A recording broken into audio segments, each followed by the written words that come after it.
Okey, baiklah, selamat pagi pelajar KPDPR Bahasa Melayu. Untuk hari ini saya akan jelaskan tentang karangan bahan rangsangan, penulisan karangan bahan rangsangan. Okey, tajuk dia faedah koperasi sekolah. So untuk karangan bahan rangsangan ni, pelajar dikehendaki rujuk buku latihan A muka surat 9 muka surat 9. Right. Okay. So di muka surat 9 praktis 7 SPM 2020. Okay, tema 11 ekonomi dinamik negara berwibawa. So ini adalah karangan bahan rangsangan di mana pelajar kena menggunakan maklumat yang diberi untuk menulis karangan. Okay. So format penulisan karangan bahan rangsangan ni saya dah jelaskan sebelum ni. So hari ni saya akan jelaskan tentang isi ataupun teknik penulisan lah. Okay, yang pertama seperti biasa, pelajar bila dapat soalan 3 perkara penting. Okay, perkara pertama, tolong kenal pasti kehendak soalan. Yang kedua, kata kunci. Dan yang ketiga, isu. So ketiga-tiga aspek ini akan membantu anda memahami kehendak soalan. Okay, dan akan memastikan anda menulis dengan karangan tepat, dengan tepat. Okey, menjawab soalan dengan tepat. Okey, so untuk latihan kita pada hari ini, arahan soalan dia maklumat di bawah berkaitan dengan koperasi sekolah. So huraikan pendapat anda tentang faedah kedai koperasi sekolah. So arahan soalan meminta kamu huraikan pendapat anda tentang faedah kedai koperasi sekolah. Maka isu dia adalah koperasi sekolah. Okey, kata kunci dia faedah. Kamu tak boleh tulis tentang aspek lain, mesti tulis tentang faedah kedai koperasi sekolah. Okey, dan kehendak soalan dia menulis tentang faedah kedai koperasi sekolah. Okey, dan kelebihan karangan bahan rangsangan ni, isi ataupun idea biasanya akan diberi dan kita wajib menggunakan idea ataupun isi yang diberi. Okey, untuk menulis karangan ataupun menjawab karangan ni, okey, pelajar kena jawab dia dalam bentuk perenggan dan pastikan anda menepati kehendak ataupun had patah perkataan 150 hingga 200 patah perkataan. Jangan tulis banyak, okay, ataupun melebihi 200. Kalau nak tulis melebihi 200 patah perkataan boleh, tak ada masalah, tapi janganlah terlalu panjang. Okey, baiklah.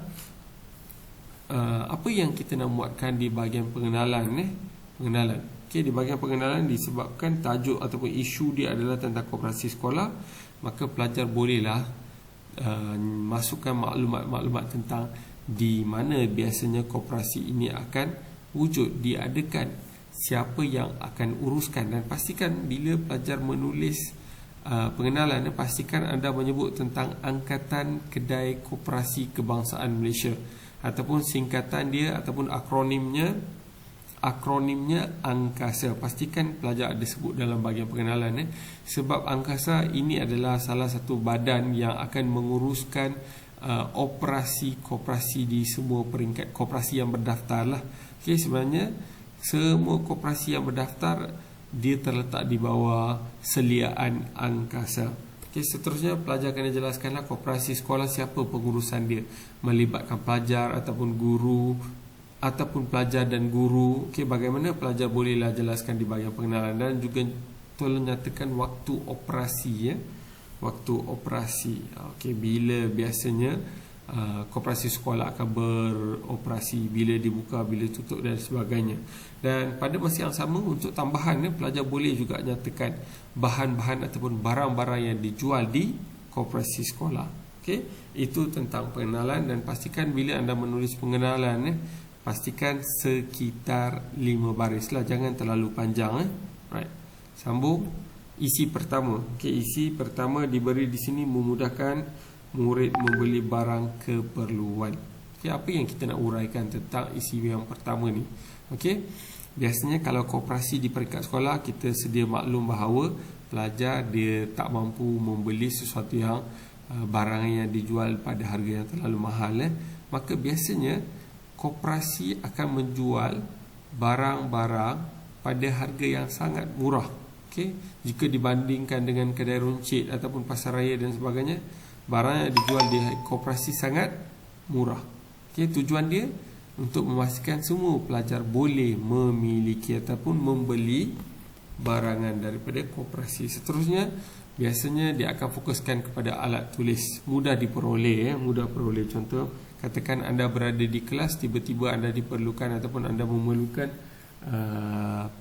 pensil warna dan sebagainya, anda ada duit nak beli, boleh, tak ada masalah sebab mudah didapati di koperasi sekolah.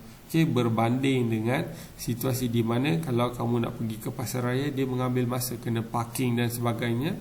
Okay, pelajar bolehlah jelaskan tentang bazir masa ke pasaraya, okay, menjimatkan masa. Okay.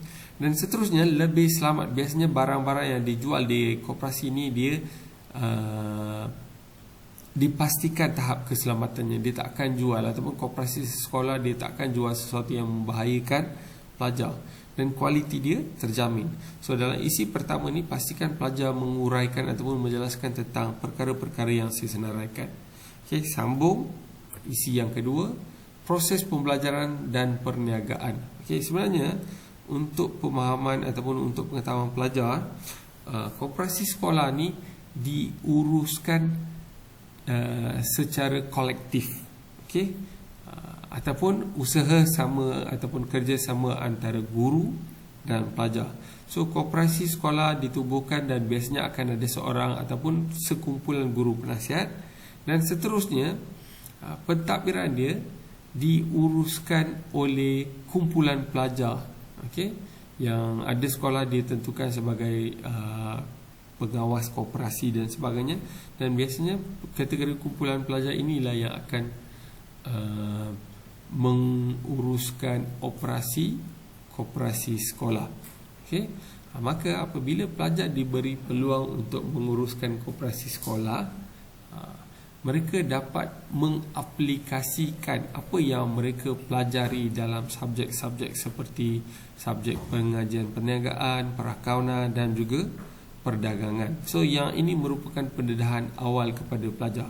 Maka pelajar, bila kamu menulis, pastikan aspek-aspek yang saya sebutkan ini kamu masukkan di bahagian huraian, ya. Okey, sambung dengan isi yang ketiga. Okey. Isi yang ketiga dinyatakan di sini menjana pendapatan sekolah. Okay, sebenarnya koperasi ini ataupun penubuhan koperasi ini tujuan dia untuk membantu menjana pendapatan bagi sekolah, di samping memudahkan urusan pelajar ataupun menyediakan peralatan kepada pelajar.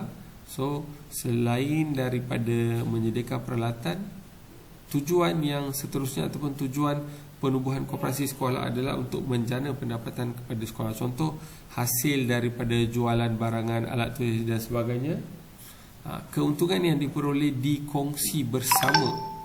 Okay, dikongsi bersama oleh sekolah. Tujuan dia untuk menambah baik infrastruktur sekolah seperti tempat riadah, peralatan sukan dan lain-lain. Dan apabila ada koperasi sekolah, maka ia merupakan sumber kewangan kepada sekolah tersebut.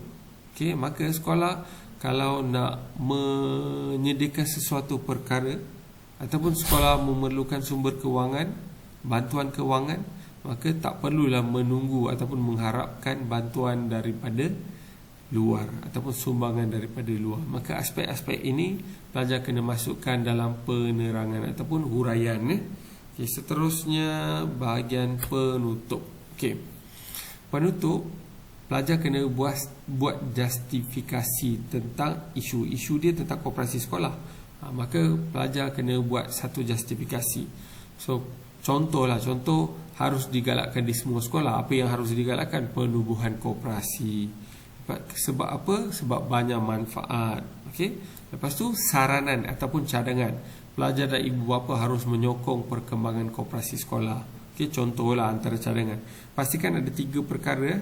Mesti ada justifikasi tentang isu dan huraian justifikasi seterusnya bagi cadangan. Okay, jelas, ya? Seterusnya, pastikan karangan yang kamu tulis itu ada dimasukkan peribahasa. Okay, contoh di sini saya bagi 2 peribahasa lah. Bagai cendawan tumbuh selepas hujan. Yang ini kamu boleh nyatakan situasi di mana penubuhan koperasi ni terlalu banyak, semakin bertambah. Itu yang cuba digambarkan melalui peribahasa bagai cendawan tumbuh selepas hujan. Tiba-tiba dah banyak koperasi. Okay, yang kedua, jauh perjalanan luas pengalaman. Yang ini kamu boleh kaitkan dengan situasi di mana pelajar melibatkan diri dalam aktiviti perniagaan, pengurusan koperasi dan dia dapat pengalaman. Yang peribahasa yang kedua ni kamu boleh kaitkan di bahagian tersebut. Okay, so itu sahaja penerangan untuk karangan bahan rangsangan. So saya harap pelajar boleh jawab pelajar boleh menulis karangan bahan rangsangan ini dengan baik. Sekiranya anda menghadapi sebarang masalah, boleh menghubungi saya. Okay, sekian, terima kasih.